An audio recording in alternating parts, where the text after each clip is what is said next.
Alhamdulillahi Rabbil Alamin. Allahumma nahmaduka hamdan kama 'allamtana an nahmadak wa nashkuruka shukran kama 'allamtana an nashkurak. Antal muqaddim wa antal muakhir biyadikal khair innaka 'ala kulli shay'in qadir. Nashhadu an la ilaha illallah wahdahu la sharika lah wa nashhadu anna Muhammadan 'abduhu wa rasuluhu alladhi la nabiyya ba'dah. Allahumma fasalli wa sallim wa barik ala hadha an-nabiyyil karim ar-rasulil amin nabiyyina wa sayyidina Muhammadin wa ala alihi wa sahbihi ajma'in wa dhurriyyatihi wa ummatihi ila yaumiddin. Amma ba'd, faya ibadallah, ahbaballahi wa ahbaba rasulihi sallallahu alaihi wasallam, أوصي نفسي وإياكم بتقوى الله فقد فاز المتقون فلا تموتن إلا وأنتم مسلمون. فقال تعالى مذكرا بذلك يا أيها الذين آمنوا اتقوا الله حق تقاته ولا تموتن إلا وأنتم مسلمون. Hadirin jamaah Jumat rahimani wa rahimakumullah. Mengawali khutbah Jumat ini, khatib ingin menguatkan pada diri pribadi dan mengajak kita semua untuk meningkatkan takwa kita kepada Allah Subhanahu wa taala, sekaligus syukur kita kepada Allah Subhanahu wa taala. Sering khatib ungkapkan bahwa di antara sekian hamba Allah yang berkehidupan, kita masih diberikan kenikmatan untuk beriman. Satu nikmat yang mahal yang tidak dapat dibeli dengan materi dunia. Alhamdulillah, dari sekian hamba Allah yang mengaku beriman sampai detik ini, kita masih diberikan kemampuan oleh Allah untuk membuktikan keberimanan itu dengan menunaikan salat Jumat berjamaah. Semoga Jumat ini seperti sering kita harapkan diberkahi dan dijadikan di antara Jumat terbaik oleh Allah Subhanahu wa taala. Hadirin, di antara pentingnya iman adalah menanamkan keyakinan paripurna pada diri kita bahwa ada kehidupan lain setelah kita meninggalkan dunia yang fana ini. Disebut fana karena pertama, sifatnya tidak ada yang utuh sempurna. Bila dibiarkan, dia rusak. Karena itu secara bahasa fana diterjemahkan dengan rusak. Anda simpan materi apapun, gelas, dibiarkan, tidak dipakai, dia rusak. Pakaian Anda simpan, tidak digunakan, dia rusak. Alat elektronik Anda simpan, jangan pernah gunakan, dia rusak. Demikian tubuh kita pun, bila tidak digunakan, akal tak digunakan, rusak. Hati tidak digunakan, rusak. Pikiran hanya didiamkan, rusak. Itulah fana. Iman mengolah segala yang fana ini menjadi nafa', membawa nilai manfaat dalam kehidupan. Alih-alih dia rusak, iman mengantarkan segala yang potensial rusak itu menjadi bermanfaat. Mata dibimbing oleh iman, maka mata memiliki fungsi yang bermanfaat. Alih-alih menatap sesuatu yang merusak mata, mengalihkan itu menjadi sesuatu yang bermanfaat. Itu yang dimaksud di antara ayat Al-Quran surah ke-24, surah Cahaya itu, di ayat ke-30 untuk kita para pria.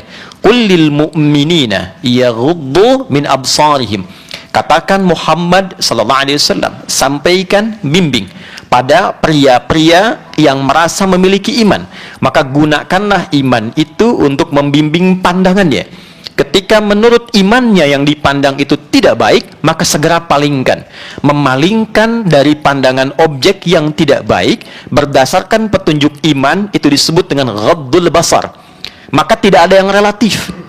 Tidak bisa kita mengatakan ini terhormat menurut budaya A, menurut budaya B, karena standarnya standar iman. Ketika iman mengatakan tak baik, akan dipalingkan. Demikian dari mata turun ke lisan. Maka iman memandu lisan, alih-alih lisan bertutur sesuatu yang mengundang kerusakan, maka dialihkan pada sesuatu yang melahirkan kemanfaatan.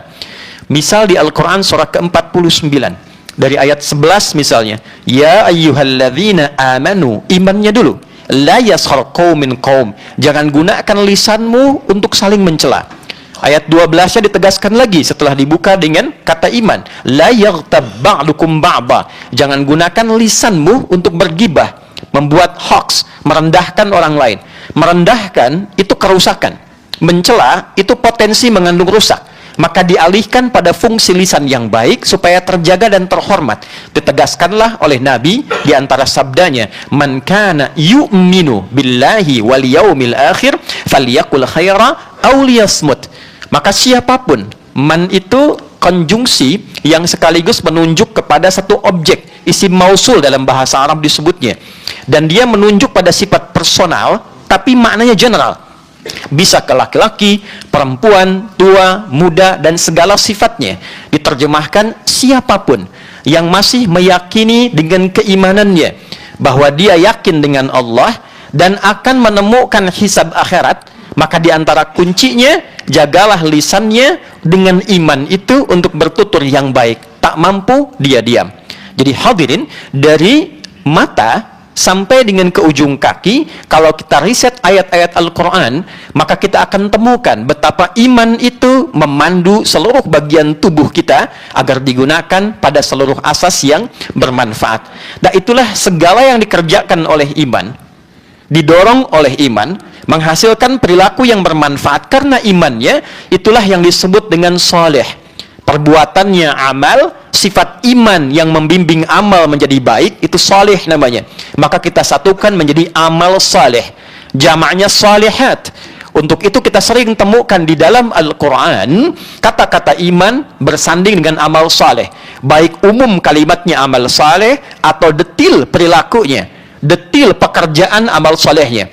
Quran surah 103, wal asr, aku bersumpah kata Allah dengan waktu dan kesempatan yang aku berikan pada hambaku untuk beraktivitas 24 jam dalam sehari, sepekan 7 hari. Demikian selanjutnya, innal insana, sungguh tanamkan pada hatimu yang paling dalam, manusia dengan segala aktivitas kesibukannya itu berpeluang lafi khusr, mendapatkan kerugian. Khasara itu kerugian yang diakibatkan karena kerusakan. Rusak menggunakan fungsi lisan, rugi. Begitu mencela, diaktifkan untuk menghina, melecehkan orang, maka kerugian akan berdampak. Jadi kerugian yang diakibatkan karena rusaknya fungsi satu hal, itu disebut dengan khasarah namanya. Illal ladzina amanu, kecuali alladzina, disebutkan 1080 kali dalam Al-Quran, menunjuk sifat komunal dalam bentuk jamak tanpa sekat.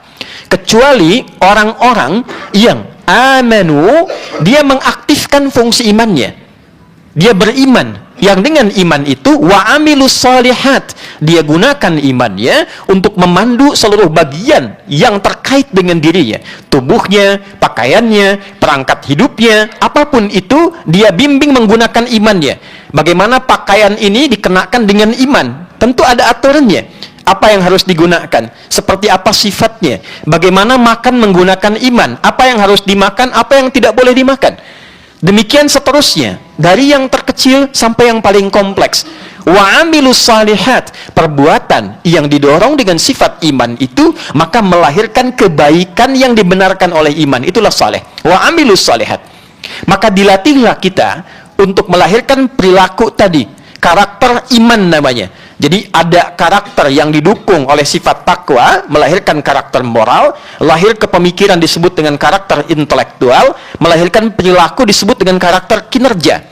Nah, karakter iman ini mengaktifkan karakter moral untuk membimbing sifat intelektual sehingga melahirkan karakter kinerja yang saleh, kinerja lisan yang saleh, kinerja telinga yang saleh, kinerja kaki yang saleh. Itulah amilus salihat. Maka dilatihlah dengan apa yang disebut dengan ibadah. Salat melatih seluruh bagian fungsi tubuh itu agar soleh. Karena itu kalimat iman pertama kali dalam Al-Quran disandingkan dengan salat. Alladzina yu'minuna bil ghaibi, iman wa yuqimuna shalah. Iman dilatih dengan salat. Apa fungsinya? Ditafsir di Quran surah Al-Ankabut, surah 29 ayat ke-45.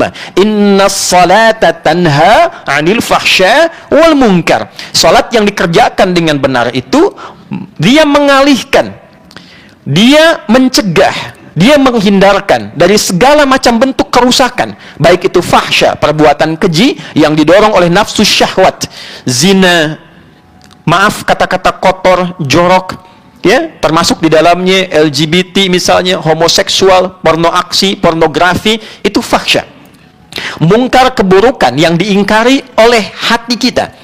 Sumbernya nafsu perut dan akal. Korupsi, mencuri, menyogok, menipu, membunuh, merampok, berselisih, dan turunan-turunannya, itu mungkar. Nah, sholat itu latihan menguatkan iman, yang dengan itu tercegahlah dari perbuatan-perbuatan yang rusak. Demikian puasa dibuka dengan kata iman. Ya ayyuhalladzina amanu kutiba alaikumussyam. Demikian turunan yang lainnya. Pada akhirnya, puncak dari iman itu adalah memberikan keyakinan paripurna. Mengapa kita mesti sholat? Mengapa kita puasa? Mengapa kita menjadi baik dan meninggalkan legasi kebaikan di muka bumi ini? Karena pada hakikatnya dunia bukan tempat tinggal, tapi dunia tempat meninggal. Inilah tempat yang berfungsi mengaktifasi iman kita dan meninggalkan legasi amal soleh, sehingga tugas itulah yang kita pertanggungjawabkan saat pulang kepada Allah. Ini tugas utama kita, hanya mengumpulkan amal soleh, aktivasi iman, kemudian lengkapi itu dengan amal soleh apapun bentuknya. Amal soleh ritual, ada sholat, ada bacaan Al-Quran, ada zakat, ada zikir. Amal soleh dalam muamalah sosial, Anda bekerja, bisa di kantor dengan apapun profesinya. Anda menjadi pebisnis, pengusaha, pedagang, di birokrasi, di diplomasi, silahkan. Tapi pastikan semua itu berupa amal soleh. Kenapa? Karena nilai amal soleh itulah yang hakikatnya menjadi bekal kita saat pulang. Yang kita kerjakan saat ini dengan perangkatnya dan instrumen seluruhnya, itu tinggal di dunia.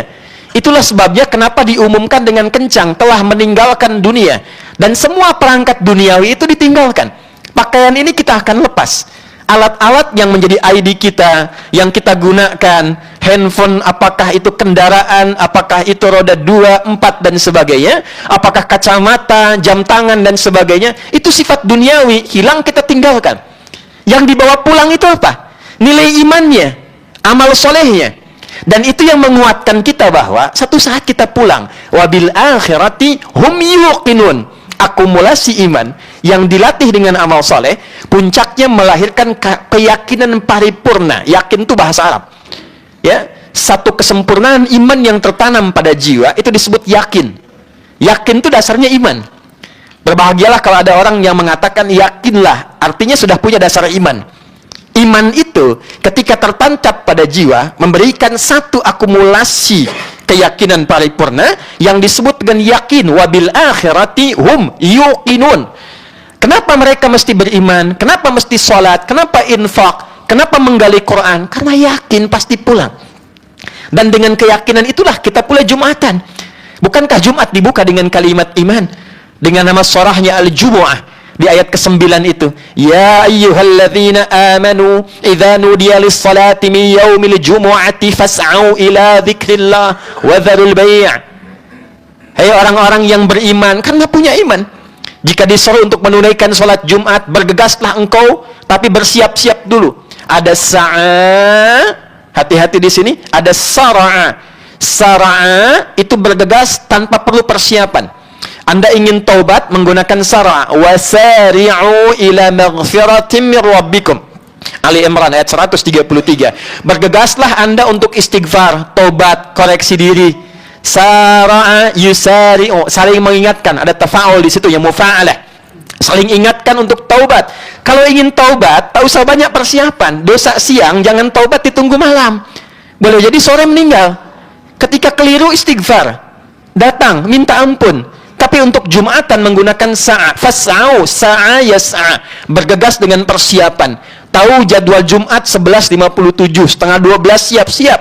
Wudhu yang baik, kenakan parfum yang bagus, berangkat sa'a. Anda tinggalkan kemudian aktivitas bisnis dulu. Anda tinggalkan aktivitas dagang duniawi. Pertanyaannya, bagaimana mungkin Anda bisa meninggalkan semua transaksi duniawi itu kalau bukan karena dorongan iman? Apa yang mendorong Anda untuk datang Jumatan? Orang-orang yang tidak memiliki atau lemah dalam faktor imannya, mungkin akan dikalahkan oleh kepentingan dunianya.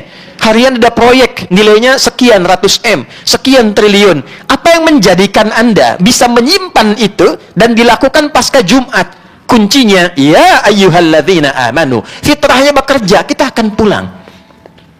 Kita akan pulang. Maka Allah ingatkan melalui Jumat ini, ila zikrillah, coba ingat-ingat. Ila zikrillah, zikrullah selama sepekan ini. Bekal akhiratnya jangan-jangan dikalahkan selama sepekan oleh bekal dunianya. Berapa kali bangun sebelum gelap hanya untuk mencari dunia, dibandingkan dengan bangun persiapan sebelum subuh untuk akhiratnya. Berapa kali sehari kita baca berita untuk meluluskan informasi kita, menambah wawasan kita, dibandingkan dengan baca Al-Quran sebagai pedoman kehidupan kita. Berapa kali dari bacaan Al-Quran itu yang kita amalkan? Membaca ayat mata untuk membimbing mata, membaca ayat tentang suami untuk menjadi suami yang baik, membaca ayat tentang ayah untuk menjadikannya sebagai pedoman dibawa ke rumah tangga menuju ayah yang baik, demikian seterusnya. Sementara kita katakan saya ingin ke surga, bahkan ingin firdaus, bahkan ingin bertemu Rasulullah SAW. Tanyakan balik, berapa bekal iman yang telah dikumpulkan untuk menguatkan keyakinan sehingga melahirkan satu nilai amal soleh yang paripurna. Karena kunci surga itu dua, iman, amal soleh. Kalimat surga pertama dalam Al-Quran dibuka di Al-Baqarah ayat ke-25 dan diberikan kabar gembira. Allah langsung perintahkan pada Nabi untuk memberikan kabar gembira, dan kabar ini menggunakan kata basyara yubasyiru. Fi'il amarnya basyir. Di Al-Quran itu ada istabsyara, yastabsyiru, ada basyara, yubasyira. Kalau menggunakan basyara, yubasyira, artinya kabar gembira yang disampaikan pada manusia yang masih hidup. Istabsyara, yastabsyiru, kadang digunakan untuk menyampaikan satu pesan penting kegembiraan dari yang telah meninggal, ingin disampaikan pada yang hidup, cuma nggak sampai. Harapan. Wa yastabshiruna billadzina lam yalhaqu bihim min khalfihim alla khaufun 'alaihim wa la hum yahzanun. Misal Ali Imran ayat 169 sampai 170 itu. Ada orang yang hidupnya didedikasikan untuk berjihad fi sabilillah dalam konteks kehidupan yang luas. Makannya karena Allah, kerjanya karena Allah, merawat rumah tangga karena Allah. Wafat dia, diberikan kenikmatan di alam kubur, ingin menyampaikan pada keluarganya, jangan meratap, jangan nangis, jangan terlalu bersedih. Aku senang di sini. Wala tahsabanna alladhina qutilu fi sabilillahi amwata bal ahya'un 'inda rabbihim yurzaqun farihina bima atahumullahu min fadlihi wa yastabshiruna billadzina lam yalhaqu bihim alla khaufun 'alaihim wa la hum yahzanun. Saking senangnya mereka, bahagianya mereka, ingin katakan, jangan nangis, jangan sedih, kami senang di sini. Kalau bisa engkau kumpulkan banyak amal soleh dengan iman, cepat nyusul ke sini. Di sini lebih enak. Tidak ada lelah lagi, nggak ada capek lagi. Itu istabsyar. Beda dengan basyara, orangnya masih hidup, diberi kesempatan untuk disadarkan. Kamu akan meninggal, kamu akan wafat, ditunjukkan. Sekarang eranya lebih terlihat. Dulu cuma dengar ceritanya, sekarang bahkan sampai caranya wafat itu muncul di YouTube, kelihatan. Di IG ada story-nya. Orang sujud tiba-tiba tidak bangun lagi. Orang baca Al-Quran langsung tergeletak. Ada orang mengajar langsung meninggal. Demikian yang maksiat, joget-joget meninggal. Ada yang mabuk meninggal, ada yang debat meninggal, berkelahi meninggal, saling bunuh meninggal. Kalau sudah ditampakkan dalam pandangan, terdengar di telinga, tersimak dengan seluruh bagian tubuh kita, belum yakin juga bahwa kita pun akan wafat. Dengan cara apa lagi diyakinkan? Wa basyiril ladzina amanu, iman. Muhammad SAW, berikan kabar gembira pada umatmu, sampaikan yang masih hidup. Nabinya meninggal, ayatnya abadi pada kita saatnya yang masih hidup. Kalau masih merasa punya iman, wa amilus shalihat, cepat manfaatkan kehidupanmu untuk mengoleksi amal soleh. Koleksi sebelum meninggal. Annalahum jannatin tajri min tahtihal anhar. Dan yakinkan pada dirimu, dengan amal soleh didorong oleh iman itu yang bisa mendapatkan surgamu. Jadi kita ini telah melewati banyak episode kehidupan untuk melihat si fulan meninggal, berita luar biasa, dan ditampakkan bagaimana yang soleh dan yang salah. Nah, ditampakkan itu untuk mengingatkan kita, berikutnya kita yang pulang. Maka kata Al-Quran, berikan kabar gembira pada yang masih merasa punya iman, manfaatkan waktu sebaik-baiknya untuk menunaikan amal soleh. hapus yang salah, banyakkan yang soleh. Jadi apapun itu. Karena pada akhirnya, orang-orang yang setelah diberikan pengingat, tetap abai dengan itu, dan dia memilih jalannya pada yang salah, di akhirat, ketika tidak sampai bekalnya ke surga, dan mesti masuk dia ke dalam neraka, yang muncul hanya penyesalan, dan faktornya banyak. Al-Baqarah misalnya, 166. إذ تبرأ الذين اتبعوا من الذين اتبعوا ورأوا العذاب وتقطعت بهم الأسباب وقال الذين اتبعوا لو أن لنا كرة فنتبرأ منهم كما تبرأوا منا. Ketika contoh keburukan yang sering diikuti itu berlepas diri dari penyebab hamba ini masuk neraka. Siapa contoh keburukan ini? Syaitan. Sering diikuti. Baik yang tidak tampak binal jinnati, nanti diaktifkan nafsunya. Alih-alih Jumatan, sudahlah, Jumatan nanti bisa pekan depan lagi. Sekarang dibawa untuk meraih kenikmatan dunia yang sementara. Ada yang melakukan A, melakukan B, maksiat dia, meninggal dalam keadaan maksiat. Saat dihisab, itu yang membisikkan berlepas diri. Bahkan nanti santai aja jawabnya, aku kan nggak maksa, aku cuma ngajak, salah kamu ikut. Dalam situasi itu, ini hamba mau jawab apa? Nanti ada marah itu. Ada yang karena pimpinan, karena pembesar, dipaksa bermaksiat, dia ikut. Di Al-Ahzab ayat 67 itu jelas itu. Ya, ya Rabbana inna ata'na sadatana wa kubara'ana fa'adalluna sabila. Ya Allah, kami ini akan tersiksa begini karena menaati pimpinan yang salah. Bos kami yang keliru mengajak pada yang tidak benar. Pimpinan yang mengarahkan pada hawa nafsu ini, maka jalan kami keliru. Maka semua berlepas diri. Kenapa kamu ikut? Setan itu yang paling nyebelin luar biasa. Dia berkata, aku kan cuma menggoda, aku nggak maksa, aku cuma ngajak, itu pun lembut, halus, was-was. Kenapa kamu ikut? Dalam saat itulah kemudian dia mengatakan, dia menyesal. Waqala alladhina taba'u law anna lana karratan fanatabarra'a minhum kama tabarra'u minna. Ya Allah, kalaulah diberi kesempatan untuk mengulang kembali, memutar kehidupan kembali, saya akan berlepas diri dari para penggoda ini, supaya saya tidak ikut jalan mereka. Nanti ada yang masuk kemudian ke dalam sakar. Masalah kekum fis sakar. Kenapa kamu bisa kesini, kata malaikat? Bukankah peran kamu di dunia untuk mengumpulkan amal soleh? Kenapa terjebak di neraka? Qalu lam naku minal musallin. Dulu kami nggak sholat. Sholat dibuka dengan iman, imannya lemah.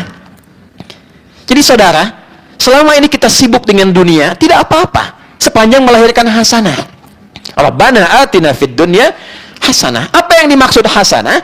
Itu sifat perilaku duniawi yang mengantarkan pada kebaikan akhirat kita. Anda kerja, niatkan dengan bismillah, kerja yang benar. Kalau bisa bekerja dengan benar, kenapa menempuh jalan yang salah? Toh tidak akan menambah rizki. Rizki kita itu sudah teratur, begitu selesai dengan jumlahnya, meninggal kita. Jadi mencari dengan jalan yang benar itu meningkatkan berkah. Dengan jalan yang salah, tidak akan menambah rizki. Rizki segitu juga. Nanti yang capek nafsunya. Ingin tambah lagi, makannya tetap segitu. Anda kumpulkan 1 triliun, 200 triliun, 1000 triliun, rizki Anda cuma 100 miliar, dimakan 100 miliar, meninggal Anda. Selebihnya nafsu. Maka tidak salah, silahkan kumpulkan yang banyak. Untuk apa? Beramal soleh dengan harta. Bagaimana cara menempatkannya? Anda belajar. Jangan hanya jadi pebisnis yang sukses mengelola dunia. Akhiratnya bagaimana? Belajar tentang zakat, belajar tentang infak. Bukan hanya mengeluarkan uang, itu diajarkan kemana ditempatkan, kenapa ditempatkan di situ, apa hasilnya. Sebegitu rincinya, saudara. Sebegitu rincinya. Kenapa ada zakat? Ini alasan logisnya. Ini investasi akhiratnya. Kenapa ada infak? Infak kemana saja? Ini bukan perkara ada kotak lewat, Anda isi, bukan. Ada infak untuk keluarga, namanya nafkah. Dari kata infak. Bagaimana infak pada istri, pada anak. Lalu mengelola itu bagaimana? Mendapatkannya seperti apa? Jadi kalau kita paham caranya, nggak ada khawatir. Nggak ada ketakutan.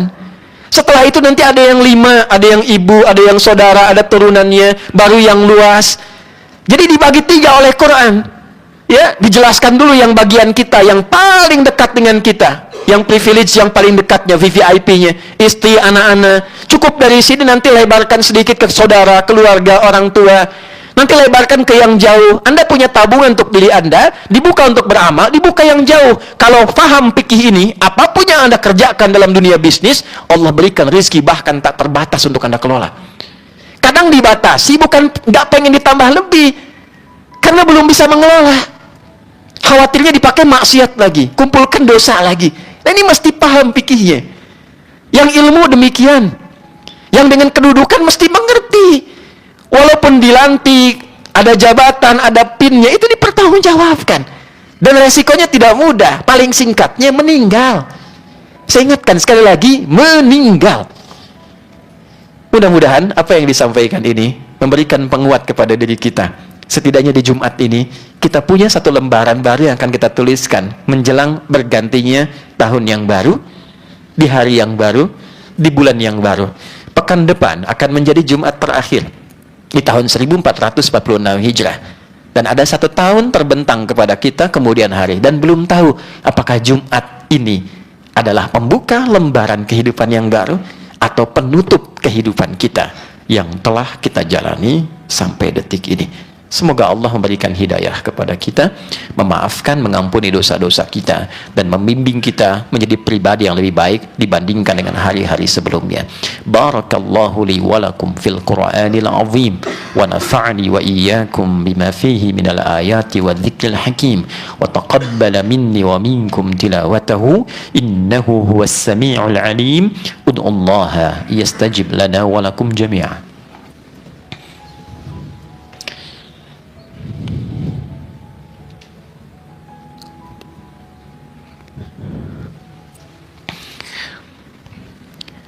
Alhamdulillah, wassalatu wassalamu ala rasulillah, nabiyyina wa sayyidina Muhammad ibn Abdillah, wa ala alihi wa sahbihi ajma'in wa man walah. Nashhadu an la ilaha illallah wahdahu la sharika lah, wa nashhadu anna Muhammadan abduhu wa rasuluhu alladhi la nabiyya ba'dah.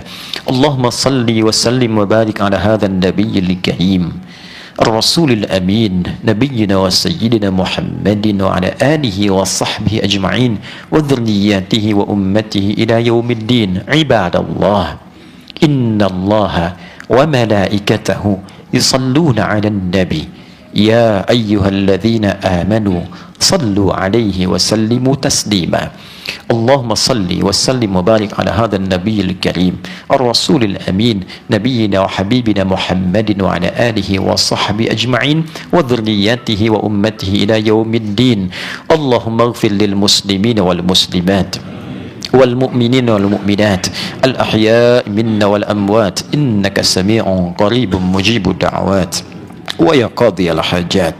اللهم إنا نسألك خير ما سألك رسولك المصطفى نبينا محمد صلى الله عليه وسلم، ونعوذ بك من كل ما استعاذ بك عنه رسولك المصطفى نبينا محمد صلى الله عليه وسلم. Ya Allah, kami memohon kepadamu segenap kebaikan yang pernah dimohonkan oleh Rasulmu yang terbaik, Nabi kami Nabi Muhammad sallallahu alaihi wasallam, dan kami berlindung kepadamu dengan segenap macam perlindungan dari berbagai macam keburukan yang pernah diperlindungkan kepadamu oleh nabimu yang terbaik Rasulullah Muhammad sallallahu alaihi wasallam. La tada' lana fi maqamina hadha wa fi kulli maqamin dhanban illa ghafarta. Ya Allah, kami mohon, jikapun ada pendosa datang di Jumat ini, jangan biarkan ia meninggalkan Jumat ini kecuali Engkau telah ampuni seluruh dosa-dosanya. Wala hamman illa farajtah. Jika ada yang tengah merasakan kegelisahan, mohon tenangkan hatinya. Wala dainan illa qadaitah. Jika ada yang datang dengan lilitan utang piutang, ya Allah, lapangkan hatinya, luaskan rezekinya, limpahkan kebaikan untuk melunasi utang-utangnya. Wala asiran illa yassartah. Jika ada yang datang membawa kesulitan, ya Allah, lapangkan dan hilangkan seluruh kesulitannya. Wala maridan illa syafaitah. Jika ada yang sakit, siapapun atau kerabatnya, keluarganya, dengan keikhlasan amalannya, angkat dan sembuhkan seluruh penyakitnya. Allahumma ya arhamar rahimin, tubna ilaika taubatan nasuha. Allahumma hdi kullal asat liyatubu ilaika qabla al-wafat. Ya Allah, kami mohon bimbing kami di Jumat ini, setidaknya kami jamaah ini ya Allah, untuk mampu bertobat kepadamu. Berikan kami kemampuan bertobat sebelum kami wafat ya Allah. Sentuh para pelaku maksiat, sentuh pada kedalaman hatinya ya Allah, sadarkan ia akan wafat. Berikan kesempatan untuk bertobat. Allahumma ya arhamar rahimin, Ati anfusana taqwaha wa zakkiha anta khairu man zakkaha anta waliyuha wa maulaha. Ya Allah, bimbing hati dan jiwa kami, Engkau yang menguasainya. Hadirkan sifat takwa dalam jiwa kami, jauhkan dari pengaruh nafsu ya Allah yang menjerumuskan kami pada kerusakan. Allahumma zid lana imanan wa quwwatan lil amali salih qabla wafatina waj'al wafatana husnal khatimah. Ya Allah, berikan kami kemampuan meningkatkan iman dari Jumat ini dan menggunakan iman itu untuk mengumpulkan amal saleh yang mengantarkan kami pada cara wafat yang baik, husnul khatimah.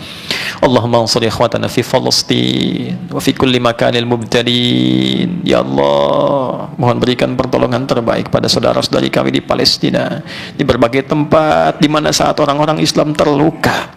Ya Allah, berikan pertolongan dan berikan kami kemampuan ya Allah untuk menghadirkan ukhuwah Islamiyah sebaik yang bisa kami lakukan. Allahumma khfad biladana Indonesia waj'alha baldatan thayyibatan wa anta tardaha. Ya Allah, mohon jaga negeri kami Indonesia, satukan, jadikan negeri yang makmur yang Engkau ridai. Berikan hidayah bimbingan pada para pemimpinnya di semua level agar mereka bersikap adil yang meringankan hisab mereka di akhirat. Wahfad ulama'ana waj'alhum mukhlashina lakad-din. Dan mohon jaga para ulama kami, berikan hidayah agar mencerahkan, menyatukan umat, menjauhkan dari perpecahan, mengenalkan umat kepadamu ya Allah dalam kebaikan. Rabbana atina fid dunya hasanah wa fil akhirati hasanah wa qina adzabannar. Wa sallallahu ala sayyidina Muhammad wa ala alihi wa sahbihi ajma'in. Wa akhiru da'wana subhanakallahumma rabbana wa bihamdika nashhadu an la ilaha illa anta nastaghfiruka wa natubu ilaik. Walhamdulillahi rabbil alamin. Ibadallah, innallaha ya'muru bil 'adli wal ihsan wa ita'i dzil qurba wa yanha 'anil fahsya'i wal munkari wal baghi ya'idzukum la'allakum tadhakkarun. Wa la dzikrullahi akbar wallahu ya'lamu ma tasna'un. Aqimus shalah yarhamukumullah.